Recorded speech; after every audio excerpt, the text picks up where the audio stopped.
is breaking news on WDSU.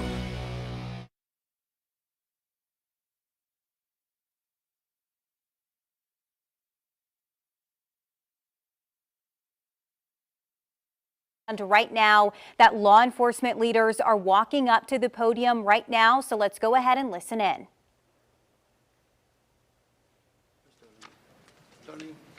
Darlene, you want to come on? Hey, John.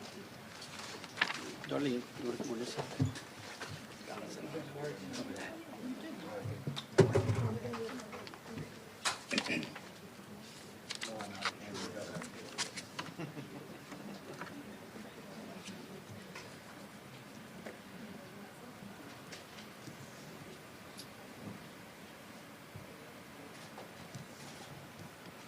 Just making sure we have everybody. I don't know if we should wait a couple minutes so I can say good evening instead of good afternoon. You ready, Governor? Are y'all ready? Okay.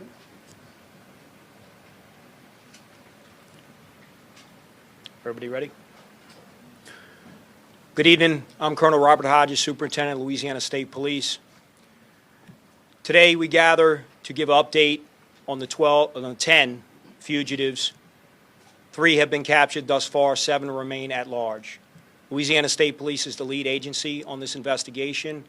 However, it would not be without the help of our local partners from New Orleans Police Department, Chief Ann Kirkpatrick, as well as our neighboring sheriffs in all 4 of the border parishes, our additional state partners, Secretary Gary Westcott of Corrections, Probation and Parole, as well as all of our federal partners, FBI Special Agent in Charge, Jonathan Tapp, ATF Special Agent in Charge, Joshua Jackson, Homeland Security Investigations, Deputy SAC Matthew Wright,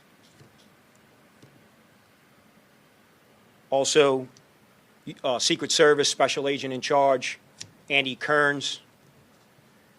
Those partners are incredibly important to our success. They're a force multiplier. Y'all are aware when we spoke about 2 days ago, these fugitives may not just be in New Orleans, they've possibly moved out to other parishes and other states. And the combination of local, state, and federal law enforcement working collectively to ensure the capture and safety of everyone is our top priority.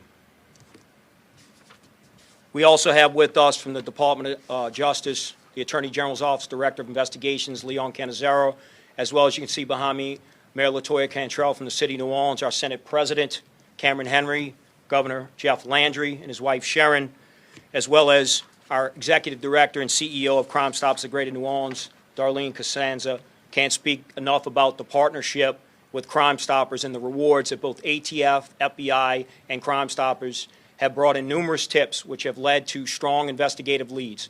We're confident at this time that we have actionable intelligence on all 7 of those fugitives.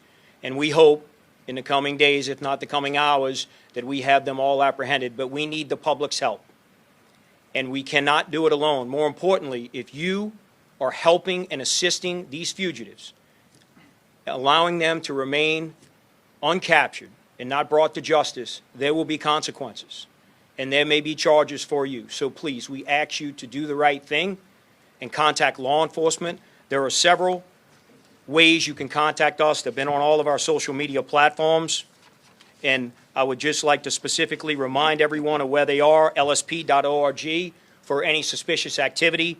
You can also call the State Police Fusion Center, Crime Stoppers of Greater New Orleans, the FBI hotline. All of this information is on all the platforms, Facebook, Meta, Instagram, Twitter, X, as well as our partner agencies.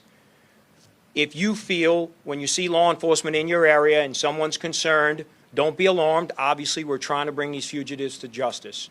And it's going to require a law enforcement presence. These are violent criminals. And they escaped. And they have consequences for their actions, and that requires a law enforcement presence, sometimes tactical equipment. State Police, along with our partners, has air assets in the air, drone, criminal intelligence, detectives, patrol troopers, as well as uniformed officers from other local agencies. So if you happen to see them in your neighborhood, you should feel confident that that law enforcement presence is trying to bring those escapees to justice. And if you see something, you can always call 911 if you feel unsafe. We understand it may cause you a little bit of alarm, but know that we are here to protect everyone in the city of New Orleans and everyone in the state. And of course, our federal partners will ensure that everyone is taken care of outside of Louisiana. 3 of the escapees were captured within the first 24 hours with the help of the public. I'm going to say it again, with the help of the public and Crime Stoppers. They were relocated to another state facility in Louisiana to ensure their security and safety, as well as everyone else who resides in the state. I'm going to turn it over now to Special Agent in Charge of the New Orleans FBI Field Office, Jonathan Tapp. Jonathan.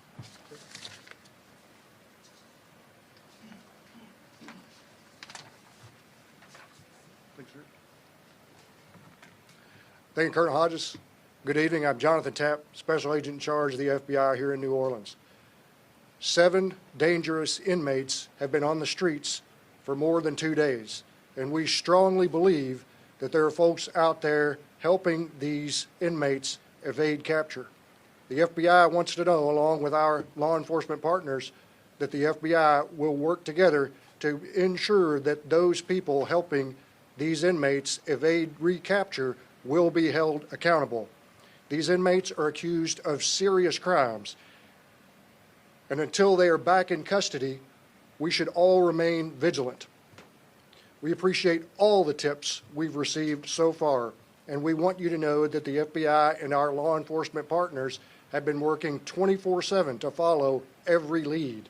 The FBI remains committed to protecting the American people, and we have agents and analysts working across the country. The FBI will not stop until all of these escaped inmates are recaptured. We're asking that everyone look at these pictures, and if you have seen any of them, please call. You can call the FBI at 1-800-CALL-FBI. You can submit a tip at fbi.gov/New Orleans fugitives, or you can call any of our law enforcement partners here. I also want to let you know that we have increased the reward money from FBI from $5,000 to $10,000 per inmate. That's $10,000 from the FBI per inmate, $5,000 from ATF per inmate, and $2,000 from Crime Stoppers per inmate. So please, as Colonel Hodges said, we need help from the public, and we appreciate it. Thank you very much. I'll turn it over to Governor Landry. Well, good evening, everyone. This is a very unfortunate and disappointing circumstance. I want to echo my thanks to our federal and state and local partners and everyone out there who has been working extremely hard to try to capture these fugitives. I also want to thank my fellow colleague, Senate President Cameron Henry, who's here today. Darlene, I'd like you to know that in addition to the FBI increasing their award from $5,000 to $10,000, I would ask that you go ahead and increase the Crime Stoppers award to $5,000. That's a $3,000 increase. Both Senator Henry and I are going to cover that amount. I believe that the majority of citizens in this state and in this city want law and order and security in their neighborhoods, safe streets for their children, and that they are frustrated with the broken criminal justice system that places criminals and victims and diminishes the quality of life here in the state. They deserve better, and our citizens deserve accountability and transparency.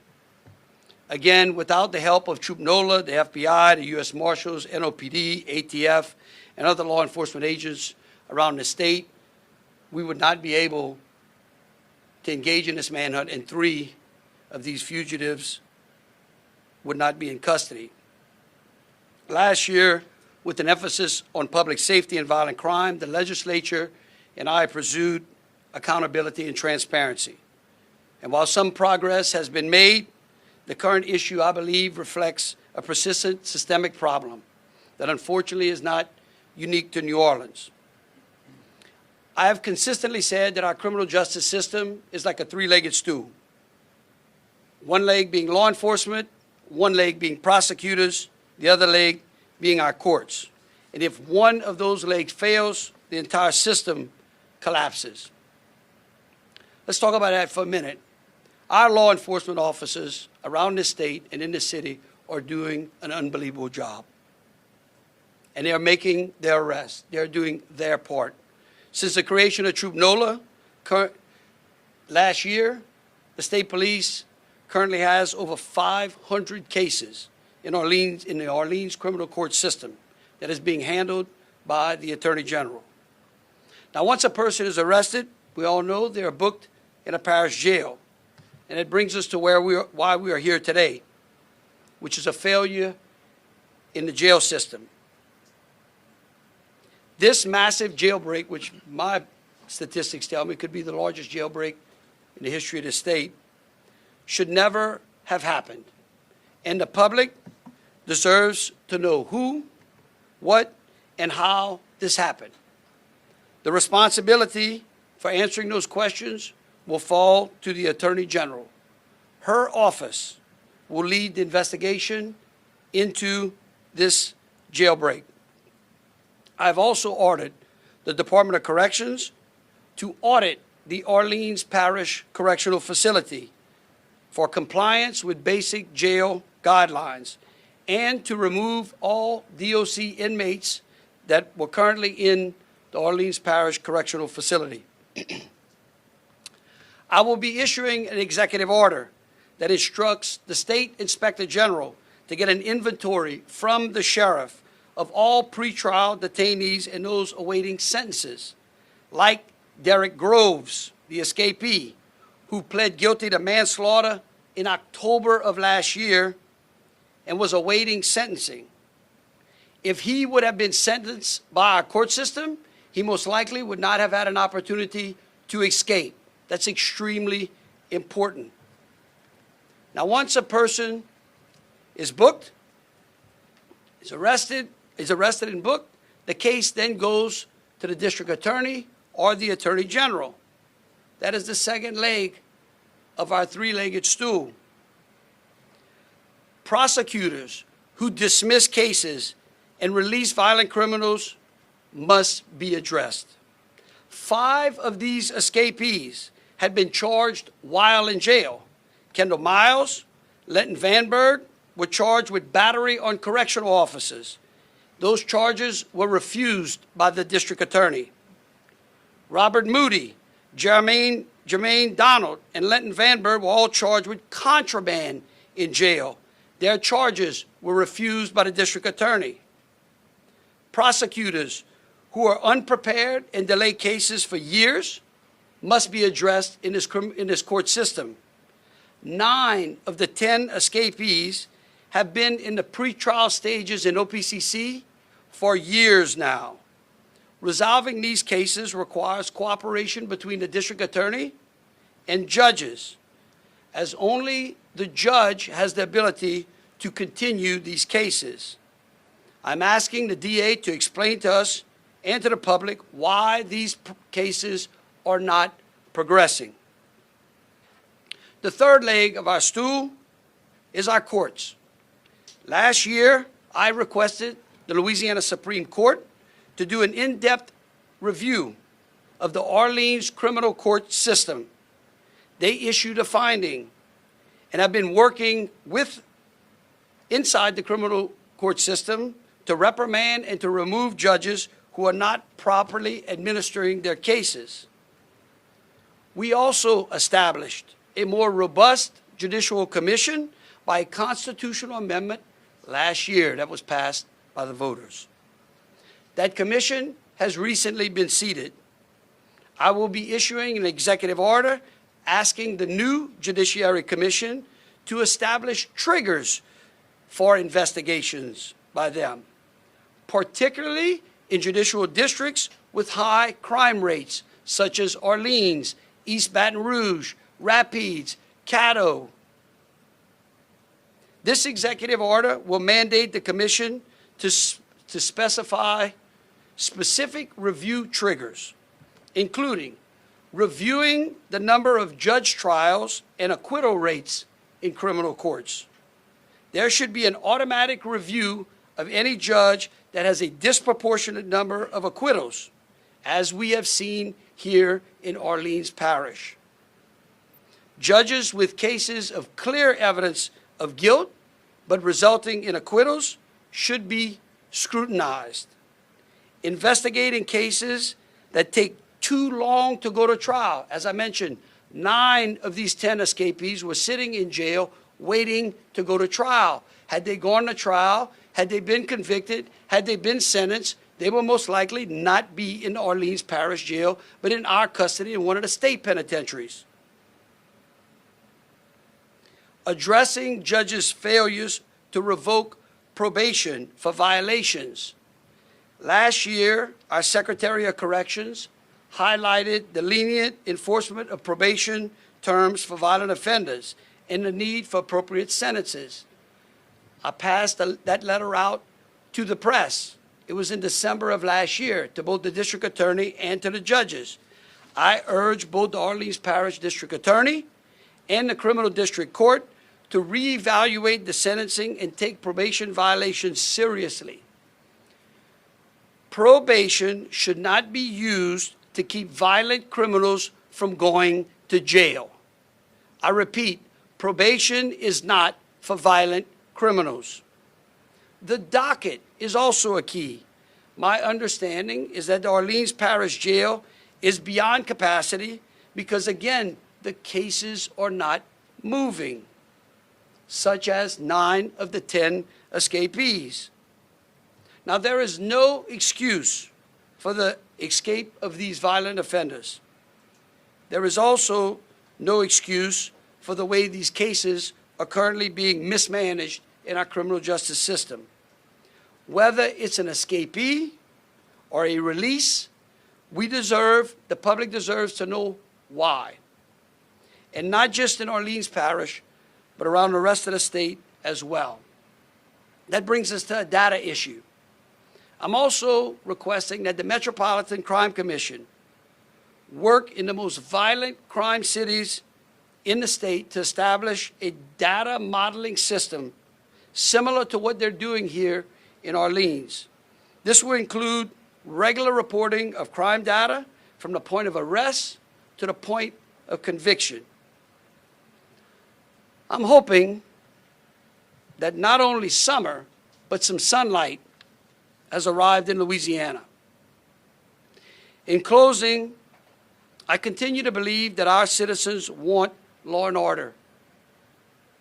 They want security in their neighborhoods, and they want safe streets for their children.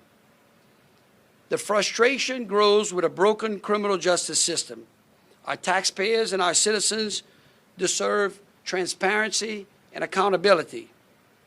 The issues that I've laid out and the executive orders that will follow will demand that.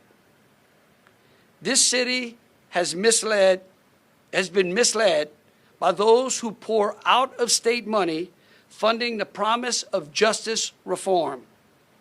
Electing officials with no frontline experience and those who pander voters lead to a lack of safety and order, which is why we're standing here today, which is why so many of our law enforcement agencies have to comb this city and this street, hunting down some of the most dangerous criminals.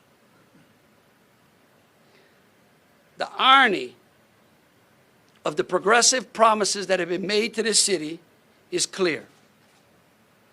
New Orleans handed the jail keys to those who vowed to keep criminals out of jail. And sadly, today, we show that it worked. I hope that everyone understands that the video of those prisoners escaping epitomizes a progressive criminal justice system. I again would ask the public for their prayers and thoughts of all of those law enforcement agents who are working diligently to hunt down these fugitives. We will find them, and we will bring them back to justice. And to repeat what the colonel said, if anybody harbors them, if anybody aids them, and we find out, we will arrest you, and we will bring you to justice as well. Thank you. We're happy to take any questions now. One question on topic, and we'll start from the left to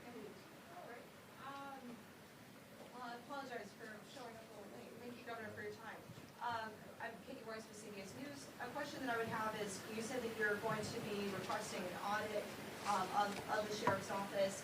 What will that entail? How much is it going to cost, and when is it starting? The audit of the jail is going to be conducted by Department of Corrections. They have an audit review team that regularly reviews parish jails around the state. The cost, doesn't matter what the cost is. The matter of fact is it needs to be done. We're hoping to have that completed by the end of the week, By the end of the week? by the end of this week coming. Governor, you mentioned the words accountability and transparency numerous times. In your assessment, who specifically needs to be held accountable and how? Well, it seems like everyone, except for the police. They seem to be doing their job. I think that when you look at prosecutors, when you look at the court system, I think that there is some accountability that needs to be had inside of there. We started doing that last year. It's why we went into a special session to address crime. It's why you're starting to see some of the numbers around the state start to drop. However, the problem is we were just doing one part, which is the arresting of them. They then have to be placed through the system that ultimately finds out whether they're guilty or innocent, and if they're guilty and they're violent, they need to go to jail. Where's the sheriff today? I don't know. Hopefully minding the jail. All right, next up.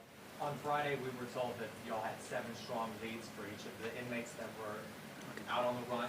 How close would you say you are to catching them? So the challenge that we all face is that they're constantly moving because they have help from the public.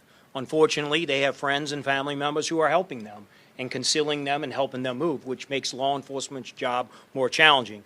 We end up getting there just a little too late. But sooner or later, I'm confident with the team of officials behind me that we, whether it's a trooper, an agent, an officer, a sheriff's deputy, that we will track all 7 and bring them to justice. My question is, how many of the escaped inmates do you believe have left the state, and have agencies in surrounding states like Mississippi or Texas been notified as well? So, second part of your question, yes. Our neighboring states have been notified. As you see behind me, we have our federal agencies. I failed to point out earlier, U.S. Marshal Chief Walter Martin IV is here with us. The U.S. Marshal plays a critical role along with FBI, ATF, Secret Service, Homeland Security. So their jurisdictions expand across the country, and that's why they're so critical in helping us track them. So we have had some leads in other states, and unfortunately, once again, those leads didn't pan out. But again, the intelligence is good, and that's why we encourage the public to please continue to call. And for those who are helping, I know they may be your loved ones, but you're not helping the public and you're not helping your family members because they have consequences for the actions they committed. We know in this country you get a lot of freedoms, but with freedoms comes responsibility. And when you commit violent crimes, there are consequences. And those consequences are you remain in a jail or a prison until your day in court. And they chose not to do that and left the jail. So at this time, we don't believe anyone's outside the state, but that doesn't mean that they will leave the state, that they won't leave. So we continue to work all leads, and again, we feel confident about many of the calls and many of much of the information we have at this moment. It's just a matter of can we get there before someone else helps them.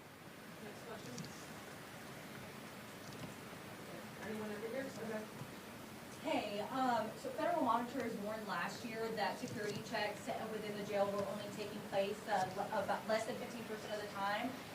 Why was nothing changed after that? And then is there anything that the state is doing to increase staffing within these jails?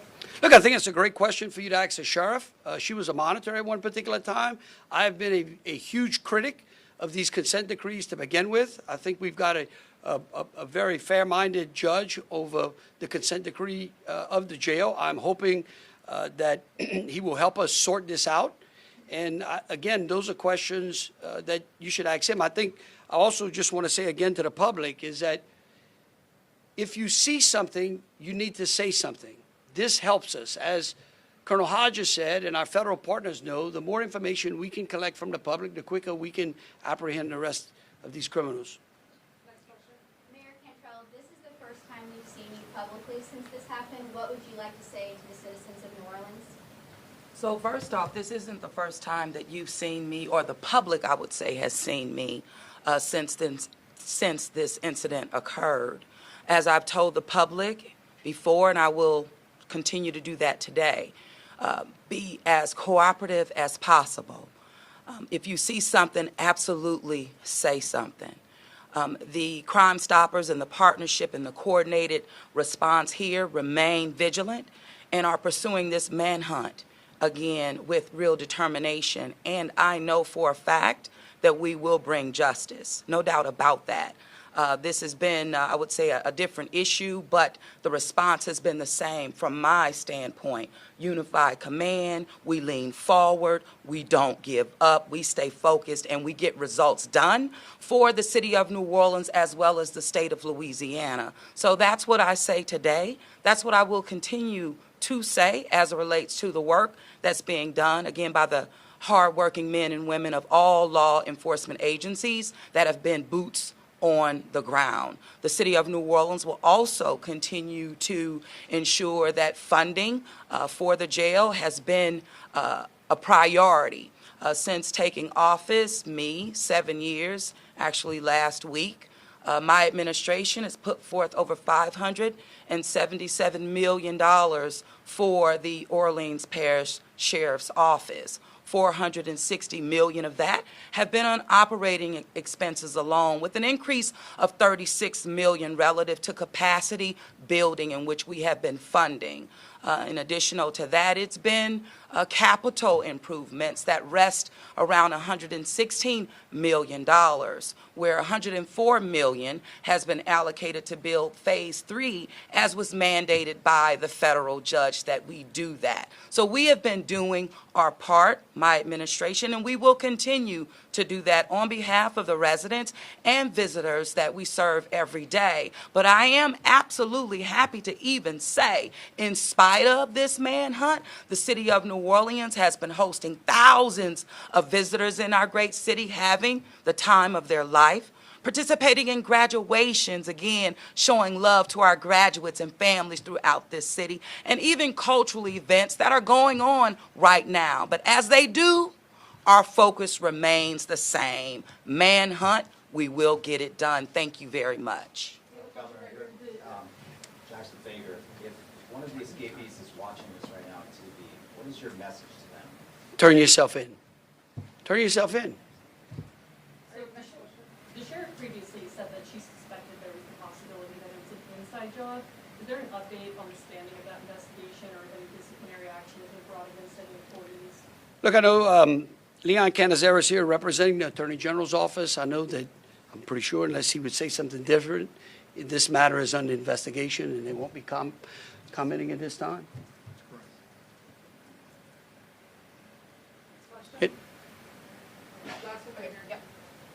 Mayor, I just wanted to know if you could comment on any questions about the timeline. Are you satisfied with how quickly the public was informed about the escapees?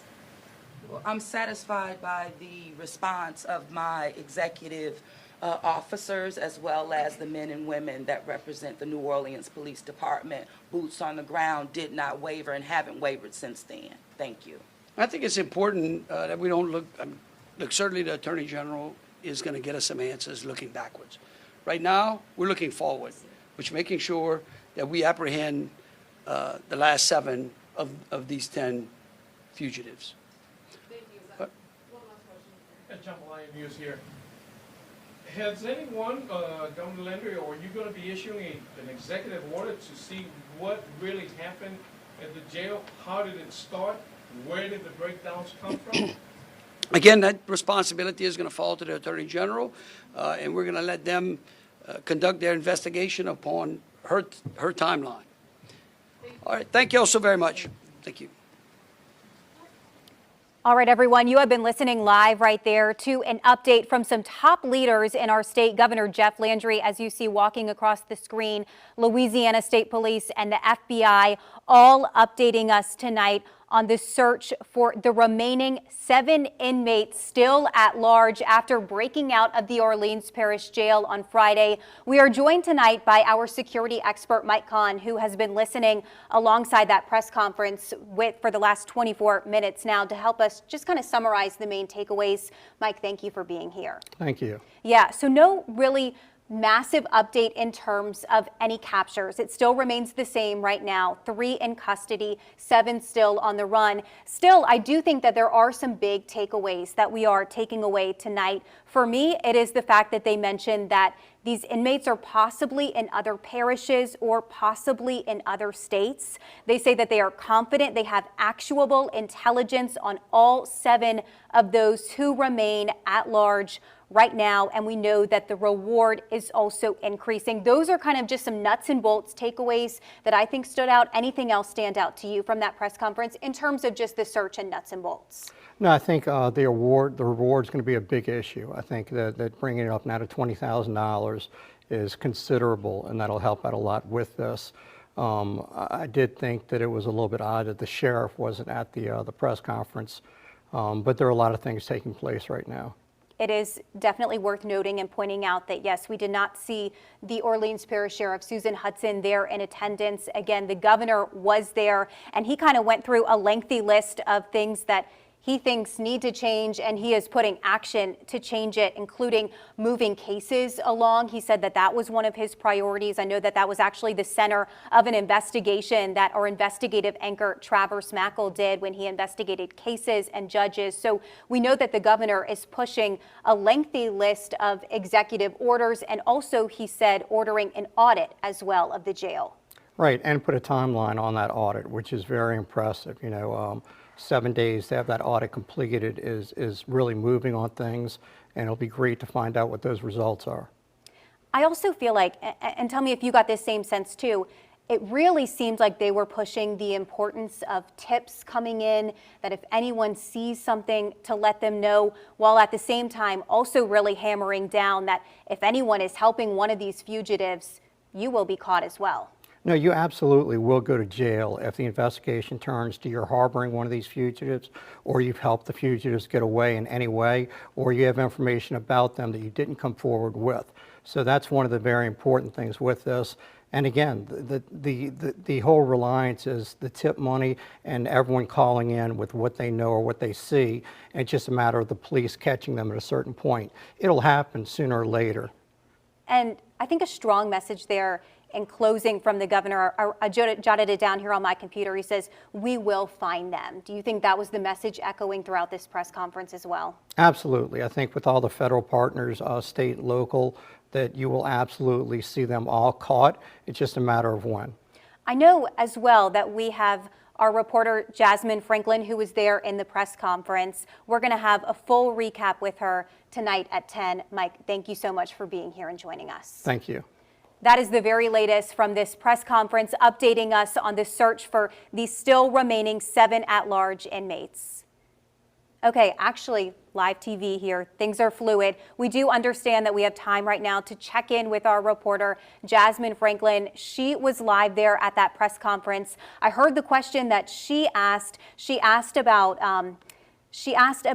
if neighboring states were notified. Okay, now I'm hearing that Jasmine is not with us, but maybe you can weigh in on this, Mike. She asked about if neighboring states are notified. What was kind of the sense there? They said, yes, our other neighboring states have gotten alerts as well. Absolutely. So not just neighboring states, but national BOLOs have been put out. And the state police does that as well as the FBI. So they'll put out things through the Fusion Center. So all of your neighboring states, as well as right now, this is a national story, and national information will be put out about that. So any leads that come to those areas will be investigated immediately as well.